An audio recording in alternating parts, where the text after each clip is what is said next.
നിലമ്പൂർ ഉപതെരഞ്ഞെടുപ്പ് കേരള രാഷ്ട്രീയത്തിൻ്റെ ഭാവി നിർണ്ണയിക്കുന്ന ഒരു വഴിത്തിരിവാണ് എന്ന് പൊതുവെ വിലയിരുത്തപ്പെടുന്നുണ്ട്.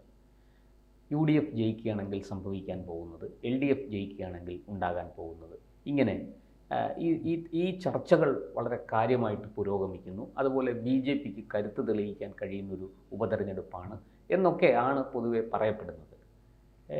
നമ്മളിത് UDFിലേക്ക് വന്നാൽ UDFിൻ്റെ ഭാവി എന്തായിരിക്കും സാർ? നിലമ്പൂരിലെ ജയപരാജയങ്ങൾ UDFിന് എന്ത് നേട്ടം അല്ലെങ്കിൽ കോട്ടം ആണ് ഉണ്ടാക്കുക? ഈ ഏതെങ്കിലും ഒരു ഉപതെരഞ്ഞെടുപ്പ് ഇത്രയും വലിയ പ്രാധാന്യം ഉണ്ടായിട്ടുണ്ടോ? വലിയ ചർച്ചയായി ഒരു ഉപതെരഞ്ഞെടുപ്പ് നിലമ്പൂർ തന്നെയാണെന്ന് എനിക്ക് തോന്നുന്നു. തൃക്കാക്കരയും പിന്നെ പുതുപ്പള്ളിയും പാലക്കാടും ഒക്കെ നിലനിർത്തി. അതൊക്കെ ഭൂരിപക്ഷം കുറച്ചു ഒരു ഈ പുതുപ്പള്ളിയും തൃക്കാക്കരയും സഹതാപ തരംഗം കൂടി വർക്ക് ചെയ്തിട്ടുണ്ട്. പക്ഷെ പാലക്കാട് കൃത്യമായിട്ട് UDFിന്റെ ഒരു രാഷ്ട്രീയ നേട്ടം തന്നെ. അതേസമയം ആ നേട്ടം LDFിന് ചേലക്കരയിൽ അവകാശപ്പെടാൻ പറ്റില്ല. കാരണം 40,000 വോട്ടിന്റെ ഭൂരിപക്ഷത്തിൽ നിന്ന് 10,000-ലേക്ക് അവർ ചുരുങ്ങി എന്നുള്ളതാണ്. മാത്രമല്ല അവിടെ BJP വലിയ രീതിയിൽ വോട്ട് പിടിച്ച് മുന്നേറി. BJP അവിടെ മത്സരിച്ചില്ലായിരുന്നെങ്കിൽ UDFിന് അനായാസ ജയം ഉണ്ടായേനെ എന്നും വിലയിരുത്തപ്പെടുന്നുണ്ട്. ഇവിടെ BJP വലിയ വോട്ട് പിടിക്കില്ല കേട്ടോ നിലമ്പൂരിൽ. ഒരു 15,000-ന് വരെയെങ്കിലും വരെ പോകും അങ്ങേയറ്റം പോയാൽ. ഇപ്പം നമുക്കറിയാം, നമ്മൾ കുറേ നാൾ കൊണ്ട് പറഞ്ഞുകൊണ്ടിരിക്കുകയാണ് കേരളത്തിൽ ഭരണവിരുദ്ധ വികാരമുണ്ട്, പിണറായി വിരുദ്ധ തരംഗമുണ്ട് എന്നൊക്കെ. ഇതുണ്ടോ ഇല്ലയോ എന്നുള്ളത് എനിക്ക് തോന്നുന്നു ഇപ്പോൾ അറിയാം. ഈ നിലമ്പൂർ വരുമ്പോൾ അറിയാം. കാരണം പിണറായി വിജയനെയും CPM-നെയും ഒക്കെ ചോദ്യം ചെയ്തുകൊണ്ടല്ലേ അൻവർ ഇറങ്ങി വന്നത്. അൻവർ ഉണ്ടാക്കിയതല്ല ഈ ഉപതെരഞ്ഞെടുപ്പ് എന്ന് പറയുന്നത്. അപ്പോൾ ജനം എത്രത്തോളം അവിടെ പ്രതികരിക്കുന്നു എന്നുള്ളത് അറിയണം. അതിൻ്റെ കൂടെ അൻവറും കൂടെ കയറി നിൽക്കുന്നുണ്ട്. അപ്പം ഇതെല്ലാം കൂടി ഇപ്പൊ ഒരു ചതുഷ്കോണ മത്സരം എന്ന് പറയാമോ എന്ന് ചോദിച്ചാൽ പറയാം, പക്ഷെ പറയാനും പറ്റില്ല അല്ലേ? നമ്മൾ ഇതുപോലെയാണ് ചതുഷ്കോണ മത്സരം കണ്ടത് 2016 പൂഞ്ഞാറിൽ കണ്ടു. അവിടെ LDFും UDFിന്റെ ഒന്നും പിന്തുണയില്ലാതാണ് PC ജോർജ് വന്നത്. NDAയുടെ സ്ഥാനാർത്ഥി ഉണ്ടായിരുന്നു. അത് ചതുഷ്കോണ മത്സരം പറഞ്ഞു. പക്ഷെ PC ജയിക്കുകയും ചെയ്തു. അപ്പൊ ഇവിടെ UDFിനൊരു വിജയം ഉണ്ടായി കഴിഞ്ഞാൽ നല്ല വിജയമായിരിക്കണം. പാലക്കാട് കിട്ടിയ പോലെയുള്ള ഭൂരിപക്ഷമാണെങ്കിൽ കഷ്ടിച്ചൊക്കെ തട്ടിമുട്ടി പോവുകയാണെന്നുണ്ടെങ്കിൽ 2026 വലിയ ടൈറ്റ് ആയിരിക്കും. നല്ല ഭൂരിപക്ഷത്തിൽ കയറി കഴിഞ്ഞാൽ നമുക്ക് പറയാം UDFിന് അനുകൂലം, പിണറായിക്കെതിരെ ഒരു വലിയ തരംഗം കേരളത്തിൽ വീശുന്നുണ്ട് എന്ന് പറയാം. ഇനി തീരെ ഒരു രീതിയിൽ പോവുകയാണെങ്കിൽ ടൈറ്റായിട്ട് ഇങ്ങനെ നിൽക്കും. ഇനി സ്വരാജാണ് വിജയിക്കുന്നതെങ്കിൽ തുടർഭരണം അവർ പറഞ്ഞുണ്ടാക്കും. വലിയ ടീമല്ലേ പ്രവർത്തിക്കുന്നത് CPM-നകത്ത്. പ്രശാന്തന് അറിയാവുന്നതല്ലേ അവരുടെ കാര്യങ്ങളെന്നൊക്കെ പറയുന്നത്. 2021 അധികാരത്തിൽ വരുന്നതിന് പിന്നിൽ ആ കോവിഡ് സമയത്ത് ഇവർ നന്നായിട്ട് വർക്കൗട്ട് ചെയ്തറിയാമോ? വലിയ ഹോംവർക്കായിരുന്നവർ പിണറായി വിജയൻ്റെ ഒക്കെ നേതൃത്വത്തിൽ. എല്ലാവർക്കും അതിരുന്ന് ചെയ്യാനുള്ള സമയമുണ്ട്, പ്ലാനിങ് ഉണ്ടായിരുന്നു. അതൊക്കെയാണ് നന്നായിട്ട് ഓപ്പറേറ്റ് ചെയ്ത് പോയി എന്നുള്ളത് കൊണ്ടാണ് ആ വിജയം ഉണ്ടായത്. അല്ലാതെ പിന്നെ പിണറായി വിജയൻ്റെ മഹത്വം കണ്ടിട്ടൊന്നും 2021 അധികാരത്തിൽ കയറ്റിവിട്ടതല്ല. ഇനിയും ഈ പറഞ്ഞ പോലെ നല്ല വിജയം ഉണ്ടാകുകയാണെന്നുണ്ടെങ്കിൽ UDF അധികാരത്തിൽ വരും 26 എന്ന് കണക്ക് കൂട്ടുന്ന ചിലരൊക്കെ ഉണ്ട്. അതിൻ്റെയോടൊപ്പം തന്നെയാണ് UDFിൻ്റെ കൺവീനർ അടൂർ പ്രകാശും ഒക്കെ പറയുന്നുണ്ട് മുന്നണി വിപുലീകരിക്കുമെന്ന്. എനിക്ക് തോന്നുന്നു അവര് 2026 ഭരണം മുന്നിൽ കാണുന്നുണ്ട്, നിലമ്പൂരിലെ വിജയവും മുന്നിൽ കാണുന്നുണ്ട്. അതുകൊണ്ടാണ് മുന്നണി വിപുലീകരണം പറയുന്നത്. മുന്നണി വിപുലീകരണം പറയുന്നതിൻ്റെ പിന്നിൽ ചിലരെയൊക്കെ ഉദ്ദേശിച്ചുകൊണ്ടാണ് UDFിൽ എത്തിക്കാൻ വേണ്ടി നേരത്തെ നമ്മുടെ മുസ്ലിം ലീഗ് കുറെ അധ്വാനിച്ചതാണ്. അവർക്കാണ് അധ്വാനം മുഴുവൻ കേട്ടോ. കോൺഗ്രസ്സുകാർ അത്ര അധ്വാനിക്കുന്നില്ല എന്ന് എനിക്ക് തോന്നുന്നു. കാരണം 26 അവർക്ക് ഭരണം വേണം. ഇല്ലെന്നുണ്ടെങ്കിൽ പ്രശ്നമാണ്. ഇല്ലെന്നുണ്ടെങ്കിൽ അവരപ്പുറത്ത് പോകും, അത് വേറെ കാര്യം. പക്ഷെ അവിടെ പോയാൽ അത്രയും സ്വാതന്ത്ര്യം കിട്ടത്തില്ല. UDFിൽ കിട്ടുന്ന ഒരു മേൽക്കൈ അവിടെ ഉണ്ടാവില്ല. ഇവിടെ ഇന്ദിരാഭവനിലെല്ലാം വിരകി ഇവന്മാരെയൊക്കെ എടുത്ത് കൊടുക്കാം. അവിടെ അതിനൊന്നും സൗകര്യം കിട്ടത്തില്ല.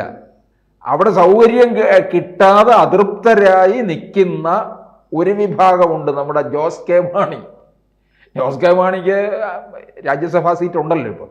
അതിലൊന്നും അദ്ദേഹം തൃപ്തനല്ല. അദ്ദേഹത്തിനൊരു മന്ത്രി കസേരയാണ് വേണ്ടത്. അദ്ദേഹത്തിൻ്റെ കരിങ്ങോഴയ്ക്കൽ തറവാട്ടിൽ കൊടിവച്ച കാറിൽ ചെല്ലണമെന്നാണ് ആഗ്രഹം. ഈ ജനിച്ച നാൾ മുതൽ കാണുന്നതാണ് അവിടെ കൊടിവെച്ച കാറും അതിൽ സഞ്ചരിച്ചിട്ടുള്ളത്. അതില്ലാതിരിക്കാൻ ജോസ് കെ മാണിക്ക് പറ്റത്തില്ല. പിന്നെ ഈ ജോസ് കെ മാണി വിഭാഗത്തിനെ തന്നെ ഇവരെന്തുകൊണ്ട് ഉന്നം ഇട്ടിരിക്കുന്നു എന്ന് ചോദിച്ചാൽ, കാരണം ക്രൈസ്തവർ കൂടുതൽ അതിനകത്തുണ്ട്. കേരള കോൺഗ്രസിൽ മൊത്തത്തിൽ ക്രൈസ്തവരാണ്, കൂടുതൽ ക്രൈസ്തവരുള്ളത് ഈ മാണി വിഭാഗത്തിലാണ്. ജോസ് കെ മാണി അപ്പുറത്ത് പോണോ ഇപ്പുറത്ത് പോണോ എന്നുള്ള കാര്യം തീർച്ചപ്പെടുത്തുന്നത് ജോസ് കെ മാണിക്ക് മാത്രമായിട്ട് എടുക്കാൻ പറ്റത്തില്ല, പാർട്ടിക്കും മാത്രമായിട്ട് എടുക്കാൻ പറ്റത്തില്ല, പള്ളിക്കാരും പട്ടക്കാരും കൂടെ തീർച്ചപ്പെടുത്തണം. സഭയ്ക്കും വലിയ റോളുണ്ട്. വലിയ റോളുണ്ട്. ഇപ്പൊ ഞാൻ ചോദിച്ചോട്ടെ, റാന്നി വിട്ടുകൊടുത്തില്ലേ പിണറായി വിജയൻ? റാന്നി CPM സീറ്റുകളൊക്കെ വേറെയും ആ നമ്പർ അത് അനുസരിച്ച് നിർത്തിയിട്ടുണ്ട്. പക്ഷെ എന്നാലും റാന്നി അങ്ങോട്ട് കൊടുക്കാൻ തയ്യാറായി. കാരണം അവർ റാന്നി ആവശ്യപ്പെട്ടതാണ്. 5 തവണയായിട്ട് രാജു അബ്രഹാം ജയിച്ചു വന്ന മണ്ഡലമാണ്. അതിപ്പോൾ അവിടെ പ്രമോദ് നാരായണനാണ്. അപ്പോൾ അങ്ങനെ പല കാര്യങ്ങളും അഡ്ജസ്റ്റ് ചെയ്ത് കൊണ്ടുവന്നതാണ്. എന്നിട്ടാണ് ഈ സെൻട്രൽ ട്രാവൻകൂറിലെ ക്രൈസ്തവരുടെ വോട്ട് നന്നായിട്ട് പറിച്ചു എന്നുള്ളതാണ്. ഇത് ലക്ഷ്യമിട്ടുകൊണ്ട് തന്നെയാണ് ജോസ് കെ മാണി വിഭാഗത്തെ ഇപ്പുറത്ത് കൊണ്ടുവരാൻ വേണ്ടി. പക്ഷേ ജോസ് കെ മാണിക്ക് എന്തായാലും പാല സീറ്റ് കിട്ടത്തില്ല. കാരണം മാണി സി കാപ്പൻ അവിടെ കൊടുക്കത്തില്ല. ഇനി അഥവാ പാലാ സീറ്റ് UDF കൊടുത്താൽ പോലും മാണി സി കാപ്പൻ LDFിൽ പോയി നിന്നോ സ്വതന്ത്രനായി നിന്നോ മത്സരിക്കും. അതെ. എന്നിട്ട് പിന്നെയും ജോസ് കെ മാണി തോറ്റു കഴിഞ്ഞാലുള്ള സ്ഥിതി ആലോചിച്ച് മഹാനാണ്. അതുകൊണ്ടാണ് തിരുവമ്പാടി കൊടുക്കാമെന്ന് പറഞ്ഞിരിക്കുന്നത്. അത് ലീഗിന്റെ സുരക്ഷിത മണ്ഡലമാണ്. പക്ഷെ കഴിഞ്ഞ തവണ LDF ആയിരുന്നു. അതൊരു 3000 വോട്ടിന്റെ മാത്രമാണ്. അതൊക്കെ തിരിച്ചു പിടിക്കാവുന്ന ലീഗിന് നന്നായിട്ട് അറിയാം. ലീഗ് ജയിപ്പിച്ചു. ജോസ് കെ മാണിയെ പോലൊരു നേതാവാണ് വന്ന് മത്സരിക്കുന്നതെങ്കിൽ ചിത്രം മാറി, അതിന് കുറെ കൂടെ പ്രാധാന്യം വരും. അപ്പോൾ ജോസ് കെ മാണി വന്നാൽ ജോസ് കെ മാണിക്ക് UDFിനകത്ത് നല്ല ബാർഗൈനിങ് നടത്തുകയും ചെയ്യും. ഇതൊക്കെ പിന്നെ കരാർ ഉറപ്പിച്ചിട്ട് അങ്ങോട്ടേക്ക് നീങ്ങുകയുള്ളൂ എന്നുള്ളത് ഉറപ്പാണ്. ഇനിയിപ്പോൾ UDFിൽ നമുക്കറിയാം പ്രധാനമായിട്ടുള്ള ഘടകകക്ഷികൾ എന്ന് പറയുന്നത് UDFിൻ്റെ ഇത് കോൺഗ്രസ്, മുസ്ലിം ലീഗാണ് പ്രധാന ഘടകകക്ഷി. പിന്നെ കേരള കോൺഗ്രസ് ജോസഫ്, കേരള കോൺഗ്രസ് ജേക്കബ്, ഒരു സീറ്റല്ലേ ഉള്ളൂ, നമ്മുടെ അനൂപ് ജേക്കബ് പിറവത്ത്. പിന്നെ RSPക്ക് MLAമാരൊന്നുമില്ല, ഒരു MP ഉണ്ട്. അത് മതി. അഞ്ചെന്തിന് നാനാഴി എന്ന് പറയുന്ന പോലെയാണ്. പ്രേമേന്ദ്രൻ ഉണ്ടായി പിന്നെ അവർക്ക് ആരും വേണ്ട എന്നുള്ളതാണ്. പിന്നെ പക്ഷേ ഷിബു ബേബി ജോൺ നിൽക്കുന്നുണ്ട്, അടുത്ത തെരഞ്ഞെടുപ്പിൽ നിൽക്കുകയും ചെയ്യും. പിന്നീട് CMB നമ്മുടെ CP ജോണാണ്. അത് ഒറ്റയാൾ പട്ടാളമാണ്. CMBക്ക് പക്ഷെ തിരുവനന്തപുരം മണ്ഡലം കൊടുക്കും. CMBക്ക് കൊടുത്തു കഴിഞ്ഞ് UDF അധികാരത്തിൽ വരുന്നു, CP ജോൺ വിജയിക്കുന്നുണ്ടെങ്കിൽ CP ജോൺ ധനകാര്യം ചോദിക്കും കേട്ടോ, സാധ്യതയുണ്ട്. ജോസ് കെ മാണി തൻ്റെ അച്ഛൻ്റെ വകുപ്പ് തന്നെ വേണമെന്ന് പറഞ്ഞ് നിൽക്കുന്ന ആളാണ്. പിന്നെ ഫോർവേഡ് ബ്ലോക്കിന് ആരുമില്ല, ദേവരാജനേ ഉള്ളൂ. ദേവരാജനെ ഇപ്പൊ കുറക്കാലമായിട്ട് കാണുന്നില്ല കേട്ടോ, അധികം TV ചർച്ചകളിലൊന്നും വരുന്നില്ല. പിന്നെ നാഷണലിസ്റ്റ് കോൺഗ്രസ് കേരള, ആര്, നമ്മുടെ മാണി സി കാപ്പനെ. ഇതാണ് ഉള്ളത്. ഇപ്പൊ LDFിലെ ഘടകകക്ഷികളെ നമുക്കറിയാം. എനിക്ക് തോന്നുന്നു ചിലപ്പോൾ ജനാധിപത്യ കേരള കോൺഗ്രസും ചാടി ഇങ്ങ് വരുമോ എന്നറിയത്തില്ല. ഇപ്പൊ പിണറായി വിജയനെ ഒട്ടി നിൽക്കുന്ന ആളാണ് ആന്റണി രാജു. 2.5 വർഷക്കാലം KSRTC മന്ത്രിയായിരുന്നു. ലോട്ടറി അടിച്ച പോലെയാണ്. അത് കൊടുക്കാതിരിക്കാൻ വേണ്ടി, ഗണേശന് കൊടുക്കാതിരിക്കാൻ വേണ്ടി അള്ളിപ്പിടിച്ചിരിക്കാനുള്ള എല്ലാ ശ്രമവും നടത്തണം. ചിലപ്പോൾ പിണറായിയുടെ പതനമാണ് സംഭവിക്കുന്നത്. UDFിന് ഉയർച്ചയുണ്ടെങ്കിൽ ചാടി ഇങ്ങോട്ടേക്ക് വരും. ഇല്ലെങ്കിൽ ജനാധിപത്യ കേരള കോൺഗ്രസ് തീരും, ആ ഒരവസ്ഥയിലാകും. പിന്നെ അതിനകത്തൊന്നും അങ്ങനെ വരാനായിട്ട് വേറെയില്ല.